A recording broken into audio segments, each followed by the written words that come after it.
सनातन धर्म में पाप कुंशा एकादशी मनाई जाने वाली प्रमुख एकादशियों में से एक है। यह एकादशी अश्विन शुक्ल पक्ष की एकादशी तिथि को आती है और इसका विशेष धार्मिक महत्व माना जाता है। पाप कुंशा एकादशी को पापों का नाश करने वाली तिथि कहा गया है। यह व्रत भगवान विष्णु के पद्मनाभ स्वरूप को समर्पित होता है। इस दिन भक्त व्रत उपवास रखकर भगवान की पूजा करते हैं और उनके चरणों में प्रार्थना करते हैं कि उनके समस्त पापों का नाश हो और मोक्ष की प्राप्ति हो। एकादशी तिथि प्रारंभ अक्टूबर 2, 2025 को 7:10 शाम से प्रारंभ होगी। एकादशी समाप्त अक्टूबर 3, 2025 शाम के 6:32 तक। व्रत व पूजन का दिन 3 अक्टूबर 2025 बुधवार। पारण का समय 4 अक्टूबर 2025 सुबह के 6:16 से 8:33 तक का रहेगा। पाप यानी पाप और अंकुश यानी नियंत्रण। इस एकादशी को पापों पर अंकुश लगाने वाली तिथि माना जाता है।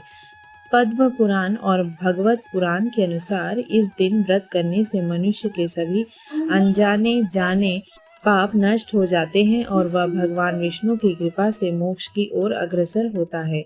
यह व्रत खास तौर पर उन लोगों के लिए फलदायक माना गया है जो आध्यात्मिक उन्नति, मानसिक शांति और जीवन के अंतिम लक्ष्य मोक्ष की प्राप्ति की कामना रखते हैं। व्रत विधि। प्रातः काल स्नान कर व्रत का संकल्प लें। भगवान विष्णु की प्रतिमा या चित्र को जल, पुष्प, चंदन, धूप, दीप व नैवेद्य अर्पित करें। विष्णु सहस्त्रनाम या ओम नमो भगवते वासुदेवाय मंत्र का जाप करें। दिन भर व्रत रखें और जल अथवा फलाहार पर रहें। अगले दिन पारण कर व्रत पूर्ण करें। इस व्रत को करने से सभी पापों का क्षय होता है और पापों से मुक्ति मिलती है। पाप कुंशा एकादशी व्रत करने वाले भक्त को भगवान विष्णु की कृपा प्राप्त होती है। इस दिन दान पुण्य करने का विशेष महत्व है। शास्त्रों के अनुसार इस व्रत से मृत्यु, भय और नरक से मुक्ति मिलती है और भक्त को मोक्ष की प्राप्ति होती है।